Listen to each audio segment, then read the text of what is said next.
Dans une journée comme celle d'aujourd'hui, je veux dire aussi lumineuse, on a du mal à comprendre la parole que Jésus dit à Nicodème dans l'évangile que nous venons d'entendre. Les hommes ont préféré les ténèbres à la lumière. Il ne s'agit évidemment pas de la lumière du soleil, en l'occurrence, dont parle Jésus, mais d'une autre lumière plus intérieure, celle de la vérité. Pourtant, cela reste tout aussi incompréhensible, car la lumière de la vérité peut nous faire autant de bien que la lumière du soleil quand elle apparaît dans nos vies.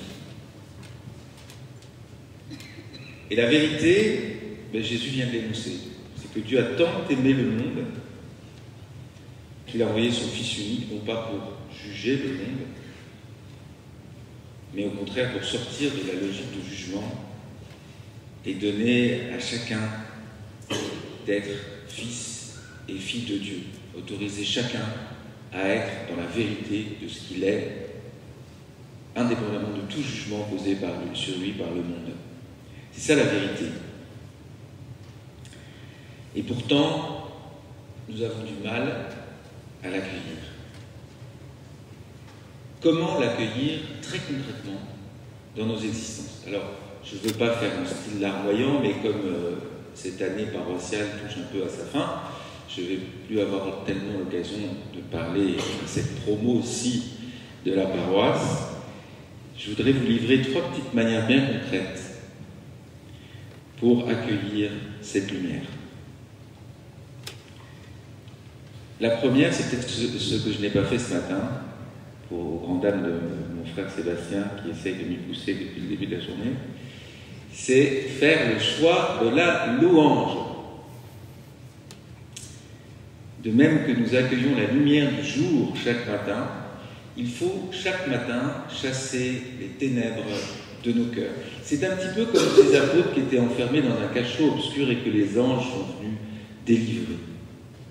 La tendance naturelle de l'homme, c'est de rester dans son cachot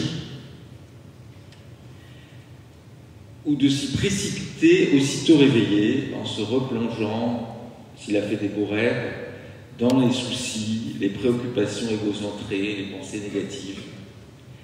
Alors, comme on dit en anglais, give it a kick. Et louer, c'est commencer par emplir son cœur de reconnaissance pour tout ce que Dieu nous donne, plutôt que de se laisser obnubiler par ce qui nous manque. Ça demande une vraie décision, chaque matin. Première chose, faire le choix de la louange. Deuxième chose, qui est peut-être un petit peu plus difficile encore, faire le choix de la vérité. Ne jamais accepter par confort, par peur, par lâcheté, par flemme, d'appeler le mal bien et le bien mal, selon ce que le prophète Isaïe dénonçait déjà de son temps. Malheur à ceux qui appellent le mal bien et le bien mal, qui changent les ténèbres en lumière et la lumière en ténèbres. Alors c'est vrai que c'est une grosse tentation. On commence par dire « je sais pas », « c'est à chacun sa vérité ». Et puis, petit à petit, on s'enfonce dans les ténèbres. On renie ce Christ qui a dit « je suis la vérité ». Et on dit avec Saint-Pierre « je ne connais pas cet homme ». Alors, bien sûr, on a des tas d'excuses pour faire ça. La meilleure excuse, c'est qu'on n'est pas suffisamment formé, qu'on ne saurait pas argumenter, donc on préfère se taire. Mais la petite Bernadette Soubirous, qui a vu la Vierge à Lourdes, répondait aux personnes savantes qui tentaient de lui faire renoncer à dire la vérité en la ridiculisant, disant « tu crois peut-être que tu vas nous convaincre en nous racontant ces sornettes ?» Et elle répondait tout simplement « on ne m'a pas demandé de vous convaincre, on m'a juste demandé de vous le dire. » Dire la vérité quand on sent qu'elle est menacée, que les choses que l'on dit sont injustes, ça ne suppose pas d'avoir toute l'argumentation derrière. Mais rien que le fait de le dire allume une petite chandelle. Et vous savez comme moi qu'une petite flamme, même très vacillante, fait reculer les ténèbres assez loin. Accueillir la lumière, c'est faire le choix de la louange et de la vérité. Enfin, troisième choix qui permet d'accueillir la lumière dans nos vies, c'est le choix de la réconciliation.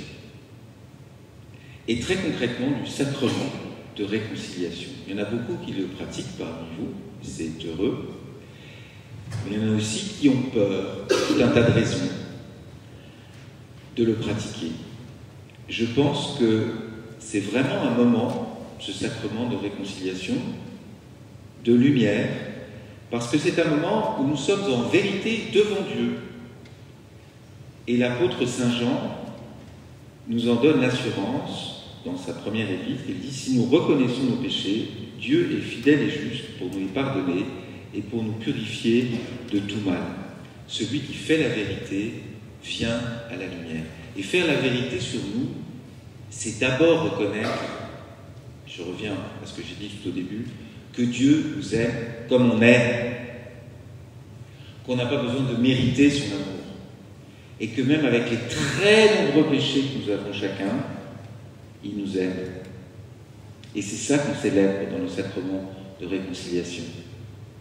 Sacrement de réconciliation, ce n'est pas une liste de commissions qu'on apporte au prêtre en lui disant voilà tout ce que j'ai fait. On dit un truc ou deux, il faut bien quand même.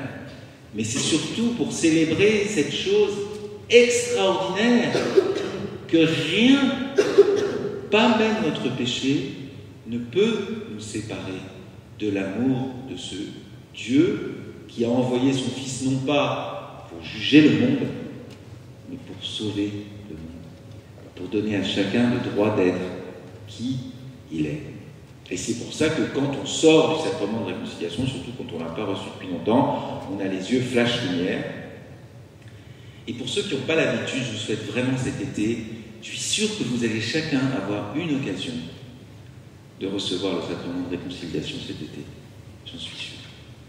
Prenez-la, saisissez-la, parce que ça vaut vraiment la peine pour accueillir à fond la lumière dans notre vie.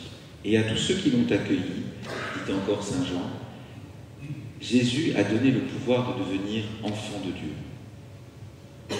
Alors que ce soit le cas pour chacun d'entre nous, que nous puissions faire le choix de la louange, le choix de la vérité et le choix de la réconciliation. Voilà mon souhait le plus cher. Amen.